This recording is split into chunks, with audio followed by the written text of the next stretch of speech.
Assalamualaikum warahmatullahi wabarakatuh. Alhamdulillahirabbil alamin. Alhamdulillahilladzi arsala rasulahu bil huda wa dinil haqq liyudhhirahu 'ala dinil kullihi walau karihal musyrikun. Asyhadu an la ilaha illallah wa asyhadu anna Muhammadan abduhu wa rasuluhu la nabiyya ba'da. Allahumma sholli ala Muhammad wa ala alihi wa sahbihi wasallam. Alhamdulillah jemaah sekalian rahimani wa rahimakumullah, kita panjatkan puji dan syukur yang utama dan yang pertama kepada Allah Azza wa Jalla yang telah memberikan kepada kita semua taufik serta hidayah, memberikan nikmat iman, nikmat Islam, nikmat kesehatan, nikmat berjamaah, nikmat bertolabul ilmi, serta nikmat-nikmat lainnya yang begitu luas, yang begitu banyak Allah karuniakan kepada kita semua dengan gratis.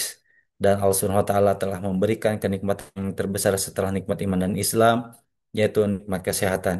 Sehingga atas izin Allah Subhanahu wa Ta'ala, hati kita, jasadiah kita, pendengaran, penglihatan, dan hati kita ditundukkan kepadanya, salah satunya dengan menghadiri kajian online Bumiku Mengaji.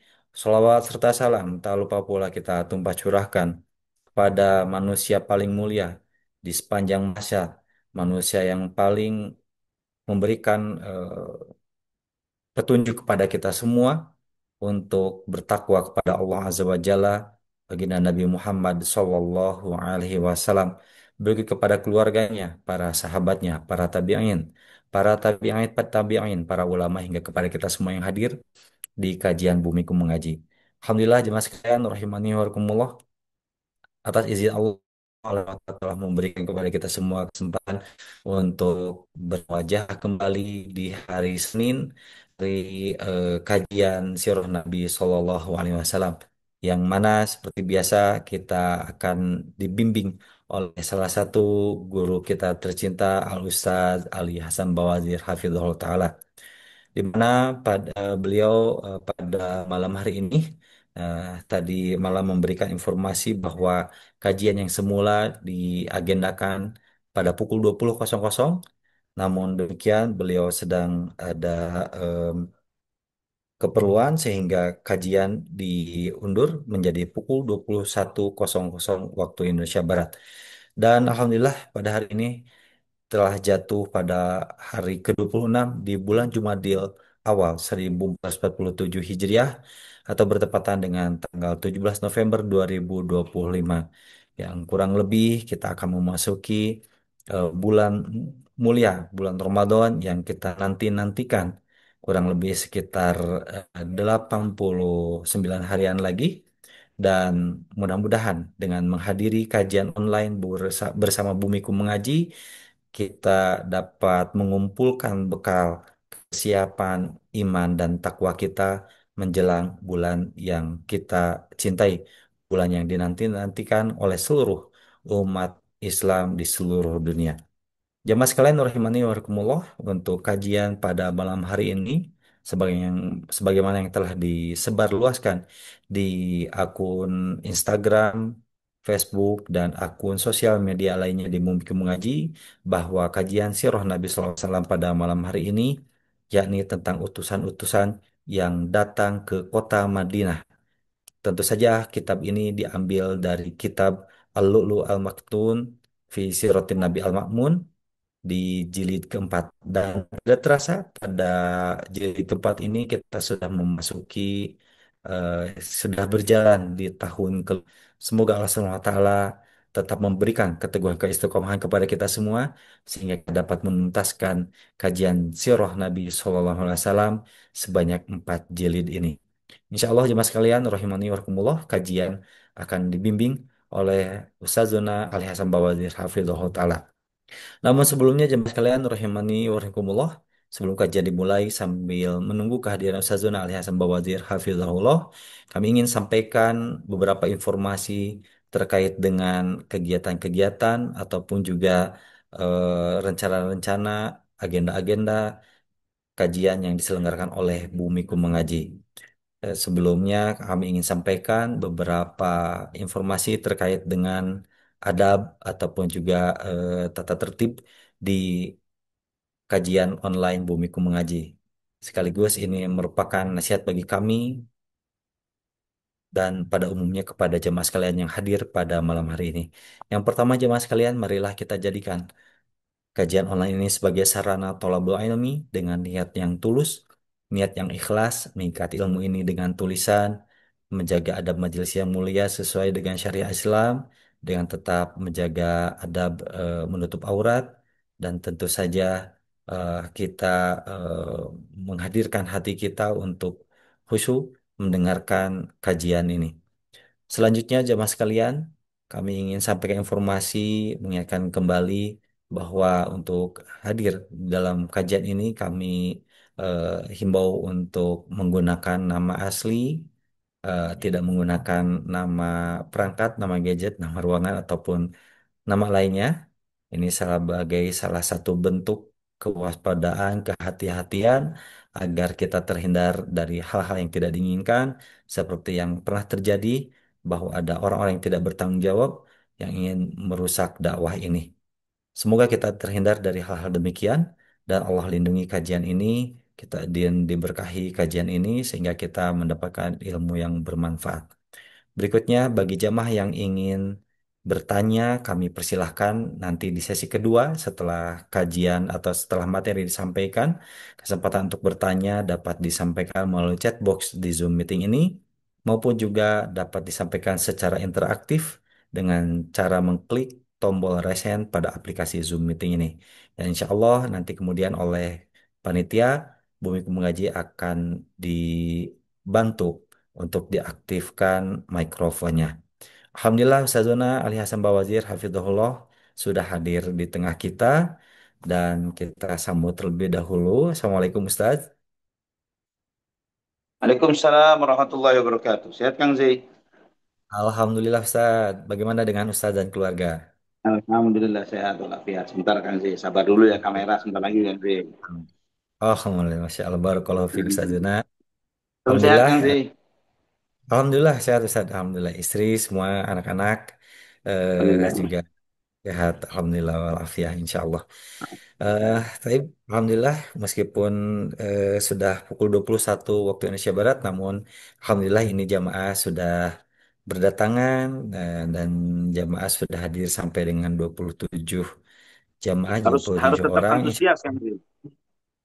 Insya Allah Ustaz. Iya. Karena Alhamdulillah karena dan yang jamaah datang lagi. konser aja Anda pernah dapat kabar kapan hari ada konser di Jakarta, Anda Ya, nggak tahu siapa tuh konsernya.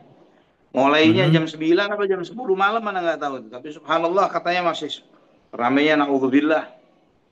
Bismillah. Datangnya dari jam 1 siang mungkin saja. Itu lebih mengerikan lagi Subhanallah. gitu ya. Iya itu. Betul, sama halnya dengan nonton sepak bola di stadion begitu. Mainnya setengah 4, jam Masya 11 sudah ada di stadion. Allahumma musta'an. Allah. Walah, walah. Masya Allah. Mudah-mudahan kita tidak Sambil kalah ya. sambil ninggal sholat lagi gitu ya. Betul. Ayo, Allah. Akbar. Baik, untuk selanjutnya kami langsung saja persilakan kepada Ustazun Ali untuk melanjutkan kembali kajian Sirah Nabi SAW tentang utusan-utusan yang datang ke kota Madinah. Tafadhol ya Ustaz, barakallahu fiik. Taufik barakallah. Bismillahirrahmanirrahim. Assalamualaikum warahmatullahi wabarakatuh.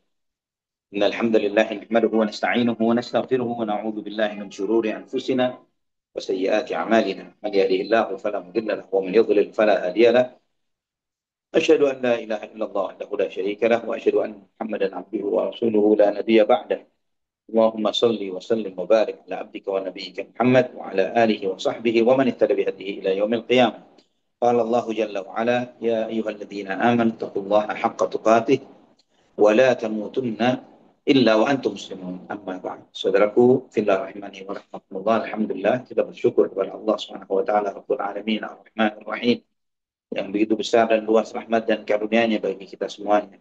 Alhamdulillah dengan rahmat dan kasih sayangnya Allah Subhanahu wa taala perkenankan kita untuk masih bertemu di dalam kajian ini walaupun agak tertunda sampai 1 jam pada kesempatan malam hari ini. Tapi alhamdulillah semoga semangat kita untuk menuntut ilmu tidak berkurang, semangat kita di dalam menikmati ilmu yang Allah Subhanahu wa taala anugerahkan, terlebih lagi di dalam mengenal kehidupan manusia yang mulia Nabi kita Muhammad bin Abdullah sallallahu alaihi wasallam selalu memberikan semangat bagi kita semuanya untuk lebih mengenal beliau Sallallahu Alaihi Wasallam.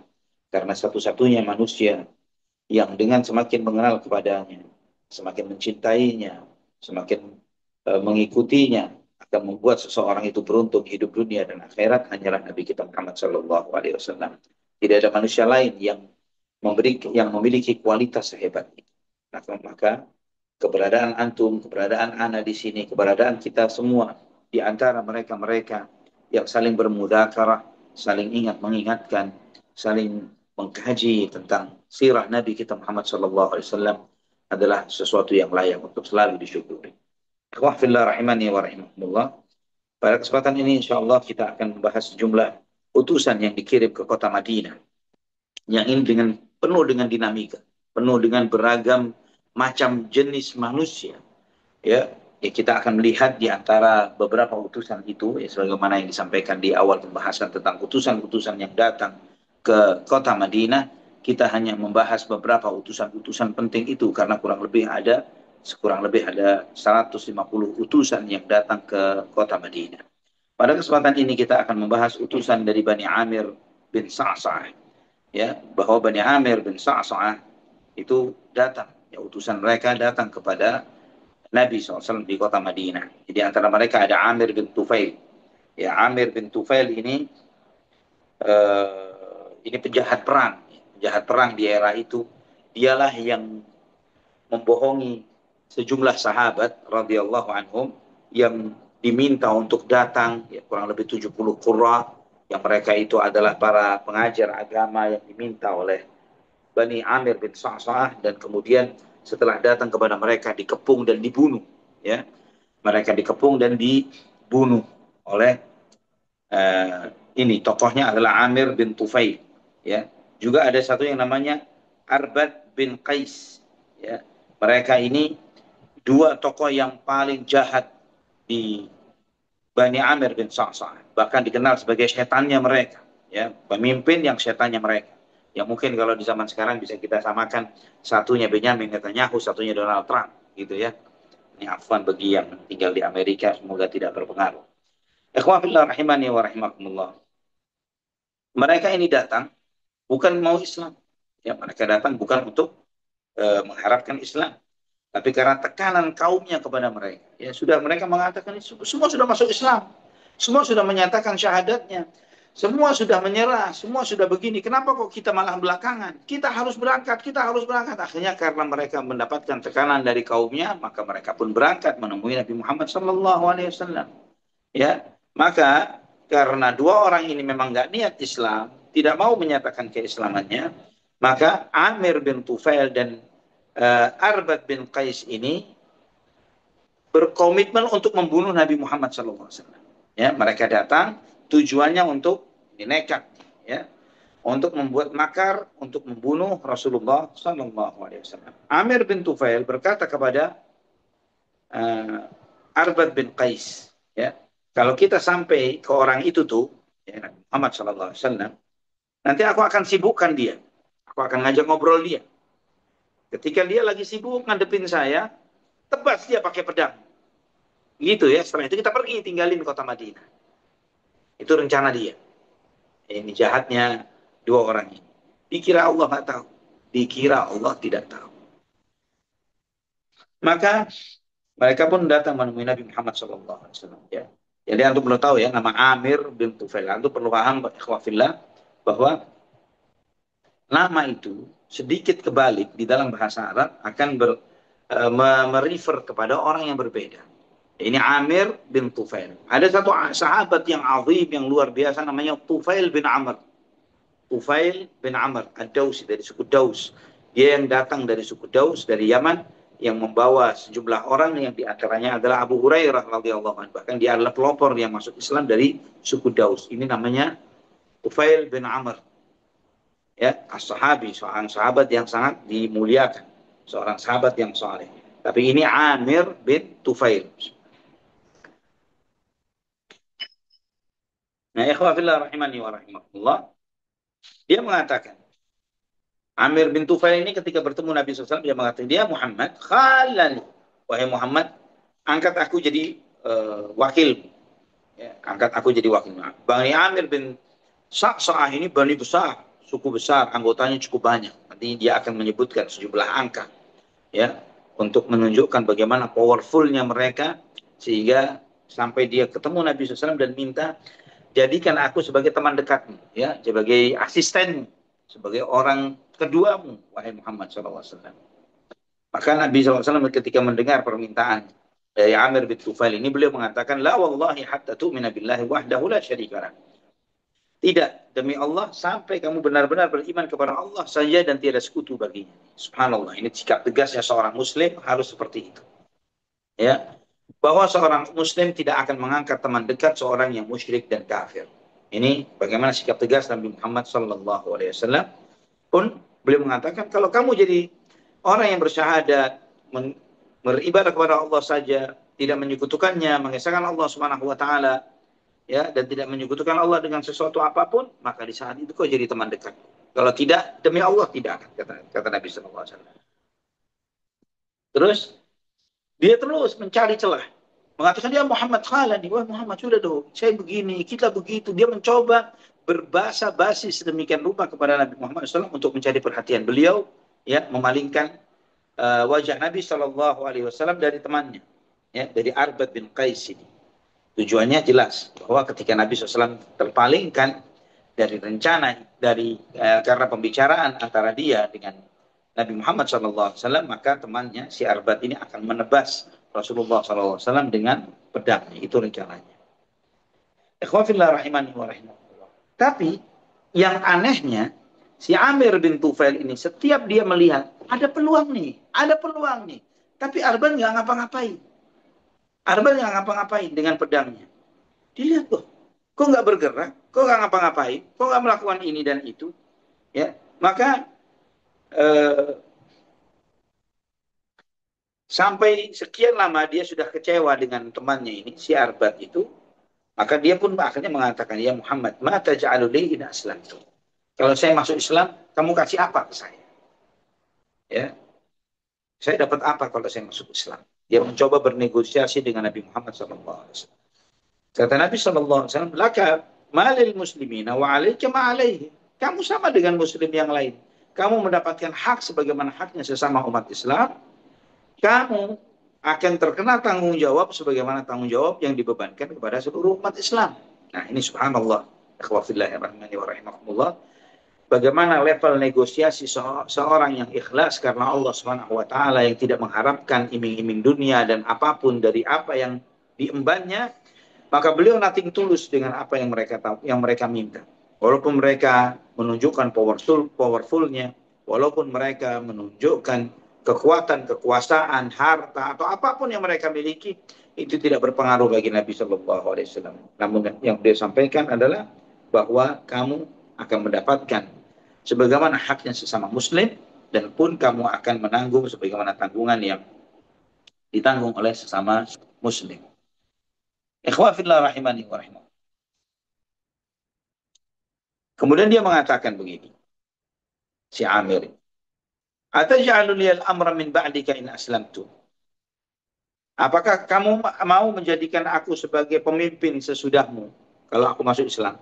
Biar setelah aku masuk Islam, aku yang jadi pemimpin pengikutmu, ya, karena dia memiliki pasukan yang cukup besar, pengaruh yang cukup luar biasa. Dia mengatakan seperti itu dengan tujuan dia punya dalih, punya alasan bahwa kalau saya datang, saya membawa dukungan saya dan lain sebagainya, maka itu akan mensupport Islam dengan sangat luar biasa. Sekarang engkau yang jadi pemimpin, sesudahnya hasil negosiasi ini biar serahkan ke saya. Dijawab oleh Nabi SAW, laisa dzalika laka wala liqaumik. Itu bukan hakmu dan juga bukan hak kaum. Ya, karena jelas Nabi SAW telah menegaskan dalam sejumlah riwayat, al-khalifatu min Quraisy, bahwa khalifah itu harus diangkat dari Quraisy. Kemudian akhirnya si Amir mencoba bernegosiasi dengan lebih melunak. Dia mengatakan begini, ataj'alu liyal wabar walakal madar. Begini saja deh. Perkotaan di bawah kekuasaanmu. Perkampungan di bawah kekuasaan saya. Begitu saja deh. Kita negosiasinya fair nih, fair. Yang besar-besar engkau, wahai Muhammad. Yang kampung-kampung, desa-desa, dusun-dusun, biar saya yang kelola. Kata Nabi SAW, la. Ya. Mendengar tegasnya Rasulullah Sallallahu Alaihi Wasallam, begitu tegasnya Nabi, tidak bisa dinegosiasi karena memang nating tulus. Seseorang yang lillah karena Allah nating tulus, tidak bisa disogok, tidak bisa diancam, tidak bisa dibeginikan dan begini. Lillah, hidupnya baik karena Allah, matinya pun baik jika karena Allah. Ini yang pesan yang harus ada di dalam hati setiap para pejabat. Ya, jangan gampang memperjualbelikan jabatan karena tawaran-tawaran, ya, bagi-bagi kafling, bagi-bagi kue kata mereka. Ya, jangan seperti itu. Harus memiliki prinsip. Seorang muslim itu berprinsip. Seorang muslim itu memiliki keteguhan hati. Bagaimana dia tahu bahwa jabatan itu sesuatu amanah yang akan dipertanggungjawabkan di hadapan Allah Subhanahu wa taala, tidak bisa diperjualbelikan dengan emas, dengan tambang emas, dengan tambang batu bara, dengan tambang nikel, ya, dengan dolar, rupiah, yen dan yang lain sebagainya. Tapi itu adalah amanah dari Allah Subhanahu wa taala. Maka kemudian ikhwatal iman rahimani wa rahimahullah, ketika Amir bin Tufail melihat bahwa ini nggak bisa dinego ini Muhammad SAW, maka biasa kalau sudah dengan cara halus nggak bisa, ya, maka dia akan dengan cara yang lebih tegas, dengan cara yang kasar. Ya, ini semua gaya-gaya Donald Trump dan Netanyahu ini tetap ada dari dulu sampai sekarang. Ya, coba dikasih begini, dikasih begitu, nggak bisa, ya dikasih uh, tarif, nggak mempan, maka diancam bunuh, diinvasi, ancaman invasi dan lain sebagainya. Seperti itu. Ya. Kemudian Amir bin Tufail mengatakan, "Amma wallahi la amla'annaha 'alaika khailan wa rijala." Ya, demi Allah, Madinah akan aku kepung dengan tentara berkuda, dengan pasukan yang besar. Ya, ketika Amir mengancam seperti ini, Nabi kemudian dia berdiri dan pergi, Nabi Shallallahu Alaihi Wasallam berdoa. Ini doa mengerikan sekali.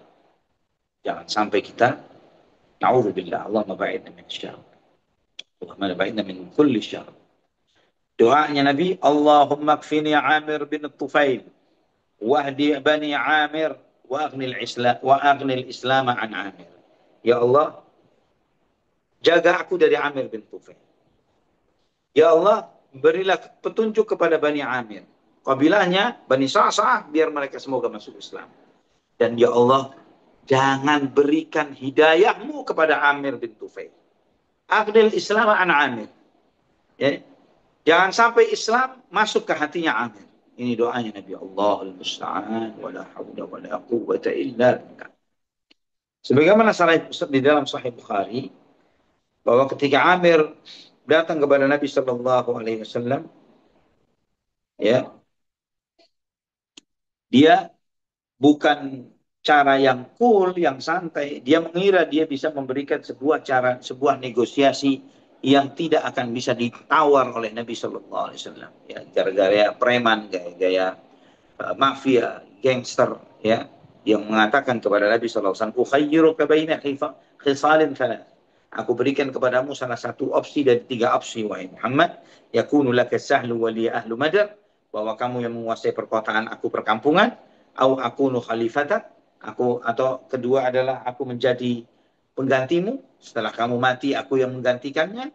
Au aghzuka bi ahli Ghatfan bi alfi alf, atau aku akan kepung kota Madinah dengan sejuta bala tentara. Sejuta, siapanya begitu. Dia mendatangkan, katanya, klaimnya akan membawa sejuta tentara. Ikhwatan iman rahimani wa rahimahullah. Ketika mereka keluar, ya, Amir bin Tufail dan si temannya dia, ya, Arbad ini, dia kan heran sama Arbad. Arbad bin Qais itu. Padahal dia kan berharap Arbad ini lebas Nabi Muhammad SAW dengan pedang. Tapi kenapa tidak dilakukan? Maka dia berkata, Amir berkata, "Wailak ya Arbad, aina ma kunta amartuka bihi." Celaka kamu, wahai Arbad. Mana semua rencana-rencana kita? Harusnya kamu tebas dia dengan pedang dan lain sebagainya. Wallahi ma kana ala dhahril ardi rajulun huwa akhwafu indi ala nafsi minka. Sekarang demi Allah orang yang paling saya khawatirkan di muka bumi kamu, wahai Arbad. Kamu mencurigakan. Sepertinya hatimu dengan Muhammad sepertinya. Kamu begini, kamu begitu. Waimullahi la akhafuka ba'da yaumi abada. Ya. Kemudian kata Arbad, la ta'jal aliyya. Jangan segera, jangan tergesa-gesa kamu. Jangan terlalu cepat menuduhku, kata dia. Wallahi ma hamamtu billadhi amartani bihi min amrihi illa dakhalta baini wa baina rajul hatta ma ara ghairak afa adribuka bisayf. Jangan tergesa-gesa kepadaku, kata si Arban. Demi Allah, setiap aku ingin melakukan apa yang ingin aku lakukan, dan kamu mendekat kepada Nabi Muhammad SAW, ketika kamu fokus bicara, yang aku lihat cuma kamu. Aku nggak ngelihat Nabi Muhammad. Aku cuma ngelihat kamu. Apa aku akan menebasmu dengan pedang? Yang aku lihat cuma kamu doang. Nabi Muhammad SAW saya nggak kelihatan. Maka Amir bin Tufail, bisa begitu, bisa begitu. Apa yang terjadi? Ya, maka dia pulang. Si Amir bin maka pulanglah utusan dari Bani Amir bin Sa'asa'ah ini ke negeri mereka. Sampai di perjalanan pulang itu, si Amir bin Tufail terkena wabah di lehernya. Ya, terkena wabah. Dia tinggal di satu Pero tenda, negocio ya, new tinggal here, di satu tenda dari seorang wanita dari Bani Salul. Ya, yang mereka itu dikenal sangat kasar, sangat buruk perangainya dan buruk perilakunya. Ya, maka kemudian si Amir ini meratapi datangnya kematian di perjalanan pulangnya. Dia mengatakan, ya Bani Amir, ahuddatan ka huddatil ba'ir wa mautan fi baitil mar'ati min Bani Salul. Ya, dia meratapi kematiannya yang di perjalanan terkena wabah yang seperti ini dan dia tidak sampai pulang ke kampungnya. Ini celaka diri. Ya, maka kemudian matilah dia di rumah itu. Ya, semoga Allah melaknatnya. Dia berencana untuk membunuh Nabi Muhammad sallallahu alaihi wasallam. Nah, kemudian ikhwatan iman rahimani wa tinggal si Arbat ini pulang sendiri. Dia pulang sendiri, dia sampai di kaumnya, kaumnya nanya heran, lu mana bos kita, mana bos kita? Ya, Amir ini mana? Bin Tufail, mana dia? Maka dia bilang dia sudah mati, di jalan dia mati. Terus bawa berita apa kamu, wahai Arbat? Cerita apa, berita apa yang kamu bawa dari kota Madinah? Enggak ada berita yang menarik kok. Ya, Muhammad ini cuma nyembah sesuatu. Kalau yang ada yang dia sembah itu ada di sini, saya tembak dengan panah saya bisa saya bunuh dia dengan panah anak panah saya. Ya, dia mengatakan begitu tentang Allah Subhanahu wa taala. Maka suatu hari ketika dia lagi berjalan berdua, dia jalan dengan mengendarai ontanya. Ya, dia naik ontanya, dia berjalan mengendarai ontanya. Subhanallah, Allah sambar petir dia beserta ontanya dua-duanya mati. Ya, mati kesambar petir. Dan Allah Subhanahu wa taala turunkan firman-Nya terkait dengan Amir bin Tufail dan Arbad bin Qais ini di dalam surat Ar-Ra'd, ya. Surat Ar-Ra'd ayat 8 sampai 13. Di mana Allah Subhanahu wa taala berfirman, Allahu ya'lamu ma tahmilu kullu untha wa ma taghidhu al-arham wa ma tazdad wa kullu shay'in 'indahu bimiqdar. عالم الغيب والشهادة الكبير المتعال سواء منكم من أسر القول ومن جهر به ومن هو مستخف بالليل وسارب بالنهار له معقبات من بين يديه ومن خلفه يحفظونه من أمر الله إن الله لا يغير ما بقوم حتى يغيروا ما بأنفسهم وإذا أراد الله بقوم سوءا فلا مرد له وما لهم من دونه من وال هو الذي يريكم البرق خوفا وطمعا وينشئ السحاب الثقال ويسبح الرعد بحمده والملائكة من خيفته ويرسل الصواعق فيصيب بها من يشاء وهم يجادلون في الله وهو شديد المحال. Ya, Allah berfirman, Allah yang Maha tahu apa yang dikandung oleh setiap wanita dan apa yang ada di dalam rahimnya dan apa yang bertambah dari rahimnya tersebut. Segala sesuatu itu ada di sisi Allah dengan ketentuan takdirnya. Dialah yang maha mengetahui yang gaib dan yang nyata, yang maha besar dan maha tinggi. Sama saja di antara kalian. Siapa yang menyembunyikan pembicaraan atau yang terang-terangan membicarakannya? Siapa yang sembunyi di malam hari atau berjalan di antara fata morgana di siang hari? Dihadap dan Allah memiliki malaikat-malaikat penjaga yang menjaga manusia di depan dan di belakang mereka, yang menjaga mereka dari ketentuan Allah. Sesungguhnya Allah tidak merubah keadaan suatu kaum sampai mereka yang merubah keadaan diri mereka sendiri. Dan jika Allah Subhanahu wa taala menghendaki keburukan bagi suatu kaum, maka tidak akan ada yang bisa menolaknya, dan mereka tidak akan mendapatkan penolong lain selain Allah Subhanahu wa taala. Dialah Allah yang menunjukkan kepada kalian petir, sebagai menunjukkan kepada kalian kilat, sebagai uh, kekhawatiran dan harapan. Dan Allah yang memunculkan awan-awan yang berat, yang bertasbih halilintar atau petir itu dengan memuji Allah Subhanahu wa taala. Dan malaikat pun bertasbih memuji karena takut kepadanya. Dan Allah Subhanahu wa taala mengutus petir-petir tersebut sehingga mengenai siapa yang dikehendaki. Dan sedangkan mereka berdebat tentang Allah, sedangkan Allah Subhanahu wa taala maha keras, maha kuat kuasanya. Ikhwatan iman rahimani wa rahimakumullah. Ayat-ayat ini juga menunjukkan tentang salah satu mukjizat dari kemukjizatan Al-Quran. Yang diantaranya Allah berfirman di ayat yang ke-12 ketika Allah menyebutkan wa yunshi'us sahabat thiqal, dan Allah Subhanahu wa taala yang memunculkan awan-awan yang berat. Siapa yang tahu bahwa awan itu berat? Ikhwatal iman rahimani wa rahimakumullah. Ilmu pengetahuan modern lah yang mengatakan bahwa awan itu berat.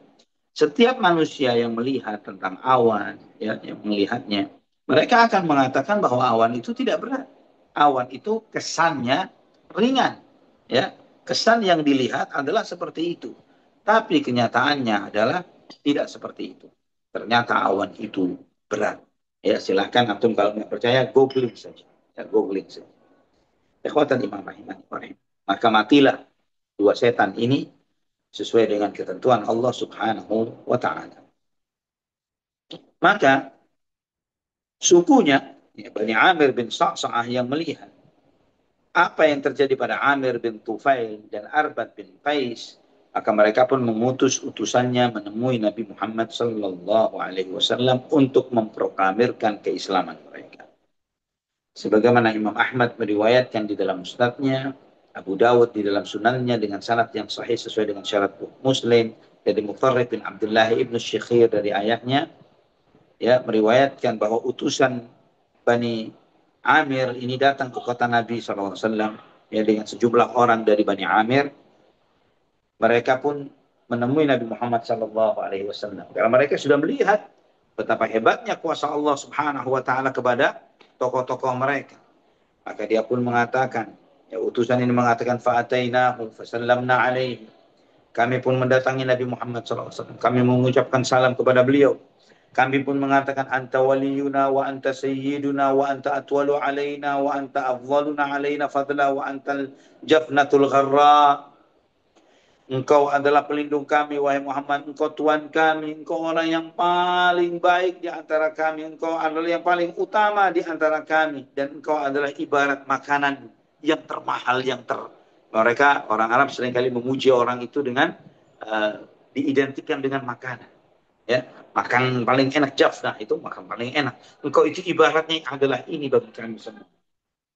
Apa jawaban Nabi SAW mendengar pujian-pujian yang mereka sampaikan kepada beliau? Qulu qawlakum wa la yastajrimannakum syaitan. Ucapkan apa yang kalian ucapkan dan jangan sampai kalian diseret oleh syaitan, ditipu daya oleh syaitan. Ibn al-Athir di dalam Jami'ul Usul ketika menjelaskan tentang hadis ini, beliau mengatakan, kata Ibn al-Athir, takallamu bima yahdurukum minal qaul. Ya, ya, kata Nabi Shallallahu Alaihi Wasallam, maksud dari hadis ini, silahkan. Apa yang kamu ucapkan, silahkan. Wala tasja'u, jangan berlebihan. Ya, Jangan berlebihan. Faka'annama tantiquna ala lisan syaitan. Seakan-akan kamu berbicara melalui lisannya syaitan. Ya, karena mereka berlebihan memuji Nabi, kata Ibnu Al-Athir, dan Nabi Shallallahu Alaihi Wasallam tidak menyukai hal itu. Dan bahkan beliau melarangnya. Dan ini ikhwatal iman. Hadis ini menunjukkan dengan clear, dengan nyata, bagaimana Nabi Shallallahu Alaihi Wasallam tidak suka untuk disanjung dan dipuji-puji, ya, dan berlebihan di dalam memuji beliau, dan itu dilarang dengan jelas di dalam hadis yang sahih di dalam Sahih Bukhari dan juga Musnad Imam Ahmad dari Umar bin Khattab radhiyallahu an.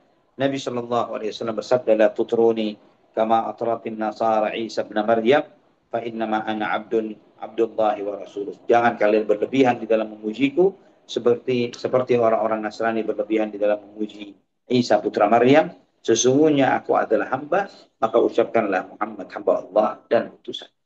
Ini adalah kisah terkait dengan suku Amir bin Sa'sa'ah. Nah, ada satu lagi utusan yang menarik lagi. Ini nggak kalah uniknya dengan yang sebelumnya. Ini menarik lagi. Utusan dari Bani Hanifah. Utusan dari Bani Hanifah. Dan itu di tahun ke-9 Hijriah. Ya, mereka ini tinggalnya di Yamamah, sisi timur Jazirah Arabia. Mereka ada kurang lebih sekian belas orang. Ya, di antara ada seorang yang bernama Rajjal bin Unfuah. Ya, Rajjal bin Unfuah. Rajjal ini di saat itu menyatakan keislamannya. Namun nanti dia akan menyatakan murtad dan nantinya dia pun mati dalam keadaan kafir. Ya. Kemudian Muja'ah bin Murarah, dan di utusan ini ada sosok yang bernama Musailamah bin Habib Al-Kadzab. Musailamah bin Habib Al-Kadzab. Ya, siapa Musailamah Al-Kadzab? Insya Allah sebagian antum pernah mengetahui. Maka Nabi Shallallahu Alaihi Wasallam mempersilahkan mereka, meminjam mereka dengan menempatkan mereka di rumahnya Ramlah bintil Harith. Yang memang rumah itu biasa dijadikan sebagai tempat transitnya para utusan. Dan mereka disediakan jamuan, makan untuk mereka. Ya, setelah itu mereka pun menemui Nabi Muhammad SAW di Masjid Nabawi untuk menyatakan syahadat dan masuk Islam, kecuali satu orang yang tidak mau menyatakan keislaman di depan Nabi SAW, yaitu si Musailamah Al-Kadzab. Musailamah bin Habib Al-Kadzab. Ikhwatal iman rahimani wa rahimah. Imam Bukhari dan Muslim meriwayatkan di dalam sahihnya dari Ibnu Abbas radhiyallahu. Musailamah Al-Kadzab datang di era Nabi Muhammad SAW ke kota Madinah. Dan dia pun berkata kepada teman-teman, kalau Muhammad menjadikan bagiku jabatan, ya, terutama setelah dia mangkat, maka aku akan mengikuti. Ya, dia klaim begitu. Dia sesumbar begitu ke teman-temannya. Kalau saya diberi jabatan, saya bakal masuk Islam sih. Ya, apalagi diangkat sebagai pengganti Muhammad SAW, saya bakal masuk Islam. Saya akan berharap seperti itu. Sampai mereka pun menemui Nabi Muhammad SAW di Masjid Nabawi. Saat itu Nabi SAW tidak sendirian. Nabi SAW bersama Thabit bin Qais bin Syammas radhiyallahu anhu. Ya, Thabit bin Qais bin Syammas radhiyallahu anhu. Yang di saat itu Nabi memegang daun kurma. Daun kurma sedang dipegang oleh Nabi SAW. Sampai kemudian ketika rombongannya Musailamah Al-Kadzab berada di hadapan Nabi SAW, Nabi SAW menyampaikan begini. Sebelum mereka bicara, beliau menyampaikan, "Lau sa'altani hadhil qit'ata ma a'taituk." Wahai Musailamah, kalau kamu minta daun ini, kamu minta dariku, aku nggak bakal kasih. Walan ta'du amrallahi fik. Dan kamu tidak akan melewati keputusan Allah untuk dirimu. Walain adbarta la ya'tirannaka Allah. Kalau kamu balik, Allah akan membunuhmu. Wa inni la araka alladhi uritu fihi ma ra'aitu. Demi Allah, aku telah bermimpi melihat tentang dirimu yang sudah ditunjukkan kepada aku. Wa hadza thabitun yujibuka anni. Sebagai gantinya ini ada Thabit. Thabit sahabat beliau, Thabit bin Qais radhiyallahu an, Dia yang akan menjadi penggantiku. Semua kebutuhanmu dia yang jawab. Tinggal pergi oleh Nabi Sallallahu Alaihi Wasallam. Ya, Nabi tidak menemui utusan dari Bani Hanifah. Karena di situ ada rombongan, ada di antara rombongan ada siapa? Musailamah Al-Kadzdzab yang nantinya mengklaim dirinya sebagai nabi utusan Allah Subhanahu wa taala ya di era Nabi Muhammad SAW dan juga pasca era Rasulullah sallallahu alaihi wasallam. Ikhwah fillah. Ibnu Abbas radhiyallahu anhu penasaran dengan mimpinya Nabi SAW. Nabi SAW menyampaikan, aku bermimpi melihat tentang engkau. Ini mimpi apa ini? Ya, mimpi bagaimana yang dilihat oleh Nabi SAW. Maka kemudian dia menceritakan, kata Ibnu Abbas, Abu Hurairah menyampaikan kepada aku bahwa Rasulullah SAW itu menceritakan kepada Abu Hurairah, bainama ana naimun, ra'aitu fi yadayya siwaraini min dhahab, fa ahammani sya'nuhuma, fa uhiya ilayya fil manami animfuhuma, fa nafakhtuhuma, fatara, fa awwaltuhuma kadzabaini yakhrujani ba'di, ahaduhuma al-ansi sahibu San'a wal akharu musailamatu sahibul yamamah. Ikhwatan iman rahimani wa rahimakumullah.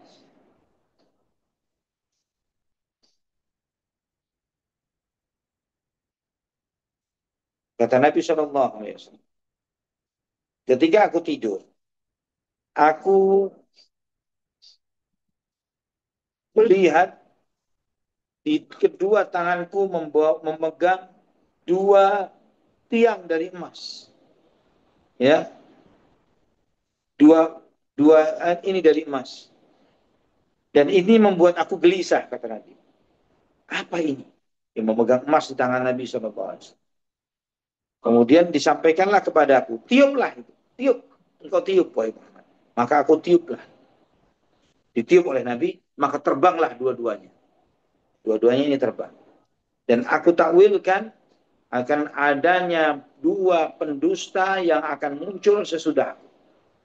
Yaitu yang pertama Al-Ansi dari San'a, dari Yaman. Dan satu lagi Musailamah yang dari Yamamah. Si kadzdzab pendusta dari Yamamah.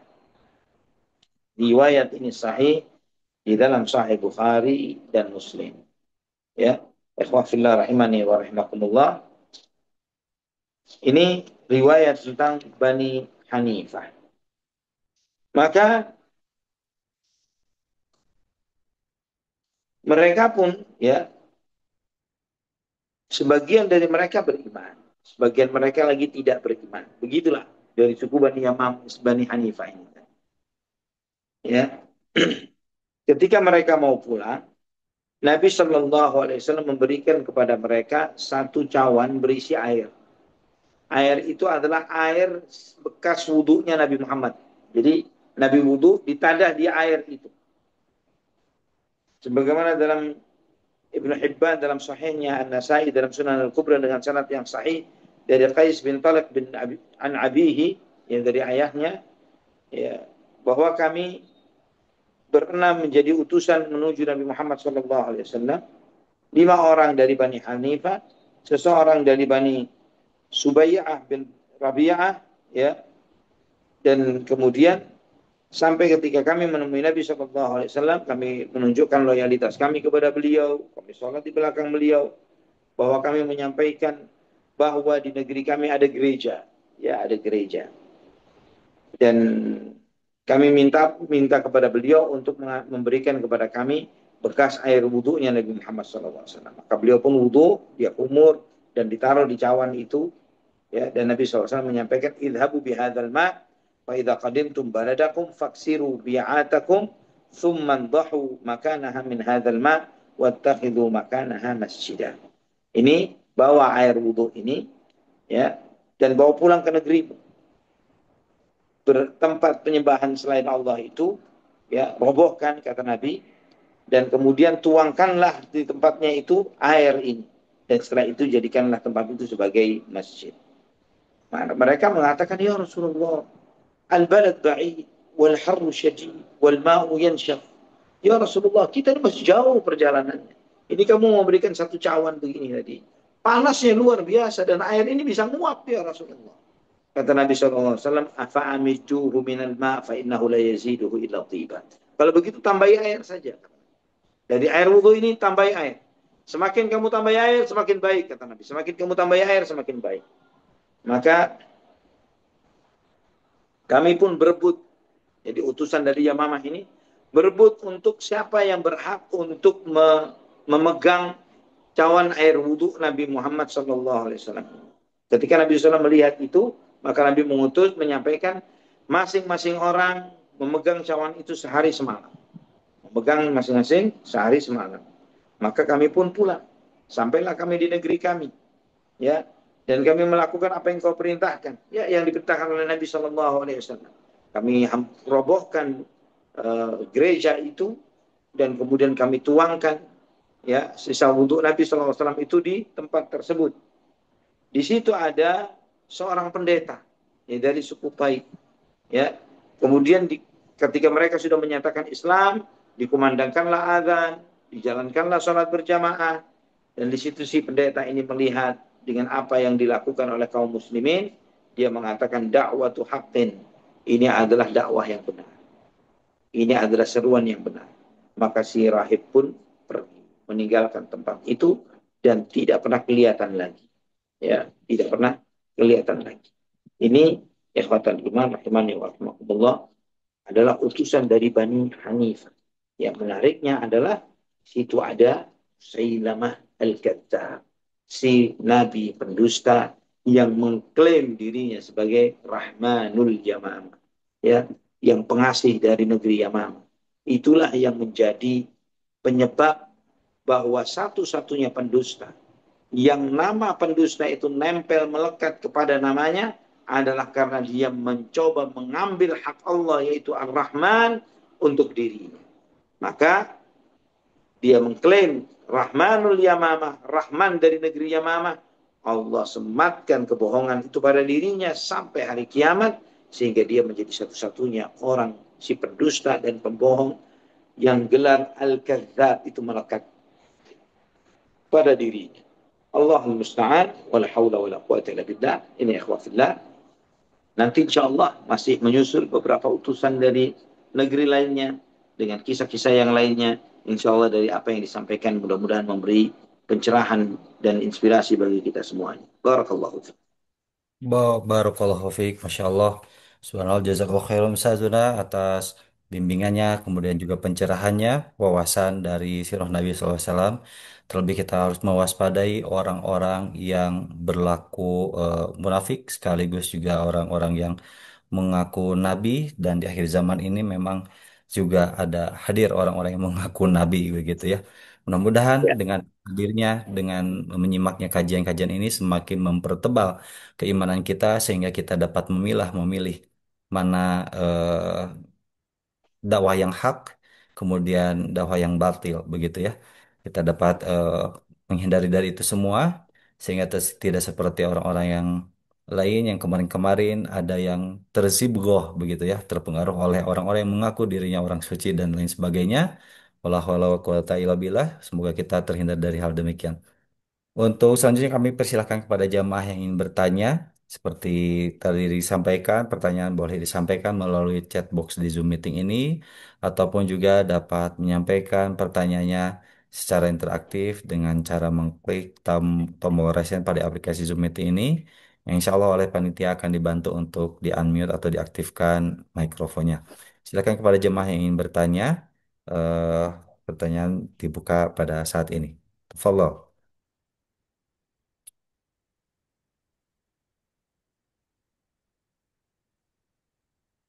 Ya, sambil menunggu pertanyaan dari jemaah, Ana ini ada titipan pertanyaan, Ustaz.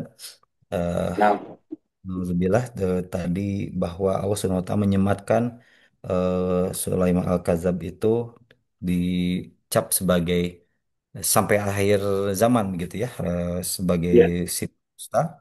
Nah, lalu bagaimana dengan orang-orang yang saat ini pun ada orang yang berdusta atas nama Allah dan Rasulnya, eh, bahkan membangga-banggakan bahwa orang ini eh, apa namanya Duriyah Nabi itu lebih utama ketimbang ilmu, begitu ada ungkapan seperti itu. Nauzubillah. Mohon pencerahannya Ustaz dari Ustaz Fadl. Allah ya barik. Nah, pendusta-pendusta yang hidup di era setelah era Nabi Muhammad Sallallahu Alaihi Wasallam itu lebih ringan daripada si Musailamah. Kenapa lebih ringan? Karena mereka, si Musailamah terutama, ketemu dengan Nabi Muhammad Sallallahu Alaihi Wasallam. Tapi bertemunya si Musailamah dengan Nabi Muhammad Sallallahu Alaihi Wasallam tidak menjadikan dia menjadi orang yang tersentuh hatinya untuk memeluk Islam, ya, untuk beriman kepada Nabi Muhammad Sallallahu Alaihi Wasallam. Maka itulah yang menjadi sebab iqamatul hujjah, tegaknya hujjah kepada si Musailamah ini lebih tinggi, lebih besar, lebih powerful ketimbang generasi-generasi sesudahnya. Ya, itulah kenapa gelar Al-Kadzab itu begitu melekat pada dirinya. Walaupun kita tahu bahwa kadzabun, pendusta-pendusta itu selalu ada, ya, selalu ada. Selalu aja muncul di antara umat Muhammad sallallahu alaihi wasallam. Namun cara mereka muncul di era setelah era Nabi Muhammad sallallahu alaihi wasallam tidak pernah bertemu dengan Nabi Muhammad SAW, maka dampak kerusakannya itu lebih ringan dibandingkan Musailamah al-Kadzab. Ya, Ana sengaja tidak menyampaikan sejumlah riwayat yang mungkin menjadi acuan, ya, karena riwayat itu dhaif, seperti uh, ada sebuah riwayat yang mengatakan kepada Musailamah bahwa ini adalah orang yang terbaik di antara kalian. Yang itu kemudian menjadi sebuah uh, pegangan bagi si Musailamah sebagai pengakuannya sebagai seorang nabi nantinya. Bukankah nabi kalian Muhammad SAW mengatakan bahwa saya Allah terbaik dari Bani Yamalah, dan begitulah begitu. Ya, tapi riwayat ini dhaif. Oleh karena itu anak tidak singgung di dalam kajian ini. Jadi, ikhwafillah rahimani wa rahimakumullah, itu yang menyebabkan pendusta-pendusta di era setelah Nabi Muhammad SAW itu tidak lebih besar daripada pendusta di era Nabi Muhammad SAW. Jadi yang muncul-muncul ini tetap pendusta-pendusta kecil. Wallahu a'lam. Pendusta-pendusta kecil ya. Jadi efeknya tidak terlalu besar seperti halnya pada zaman Musailamah Al-Kadzab itu begitu kan ya, Masya Allah. Baik.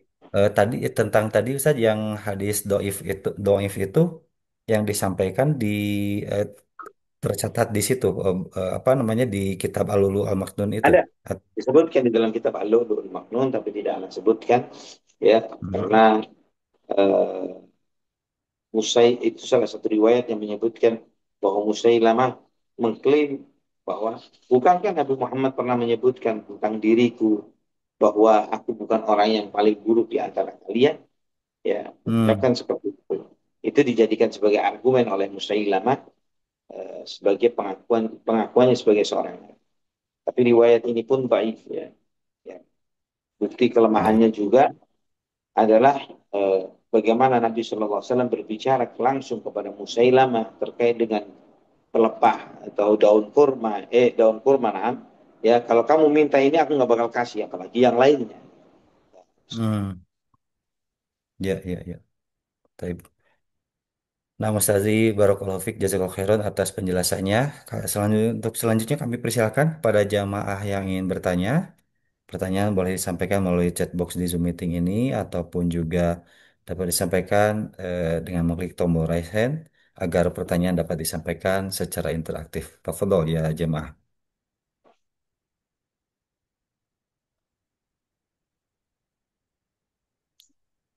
Masya Allah, rupanya tidak ada yang bertanya Ustaz malam hari Ya, ini. kemalaman, ya Allah, Afwan nih. Tidak apa-apa Ustaz. Alhamdulillah, rupanya masih menunggu penasaran untuk kelanjutan dari utusan-utusan Nabi ke kota Madinah di Ya, bagian 2 pekan depan Ustaz ya, insya Allah ya. Baik, Insya Allah sebelum berikutnya Hmm. itu utusan dari suku Najran. Ya, ini juga spesifik, ya. Kenapa Najran itu spesifik? Karena mereka itu suku yang Nasrani, ya, suku Kristen. Hmm. Ya, mereka spesifik datang menemui Nabi Shallallahu Alaihi Wasallam dengan ada sejumlah dialog antara mereka dengan Nabi Muhammad Shallallahu Alaihi Wasallam. Baik. Taib, Alhamdulillah jemaah sekalian rahimani wa rahimakumullah. Sebelum ditutup kajian pada malam hari ini, mungkin ada nasihat terakhir dalam pemungkas di kajian malam hari ini. Ustaz, silahkan. Akhwafillah rahimani wa rahimakumullah. Semua kisah-kisah ini memberikan sejumlah pelajaran bagi antum dan kita semuanya. Dari apa yang dialami oleh Nabi kita Muhammad SAW pasca perang Tabuk ini, dengan banyaknya utusan yang datang, tapi tetap kita melihat bahwa hidayah itu di tangan Allah. Ada di antara mereka yang dengan legowo memeluk agama Islam. Ada di antara mereka yang memeluk Islam karena terpaksa, karena melihat yang lainnya sudah masuk Islam. Ya, ada yang memang tetap bersikuku dengan keyakinannya, sebagaimana sejumlah kisah yang sampai kepada kita. Dan itu semuanya, ya, walaupun sebagian orang yang bersikuku dengan kesyirikannya, ya, kesyirikannya dan kekufurannya, dia bersikuku dengan itu, yang karena kejahatannya kepada Nabi Muhammad SAW, maka Allah menyegerakan turunnya azab kepada mereka.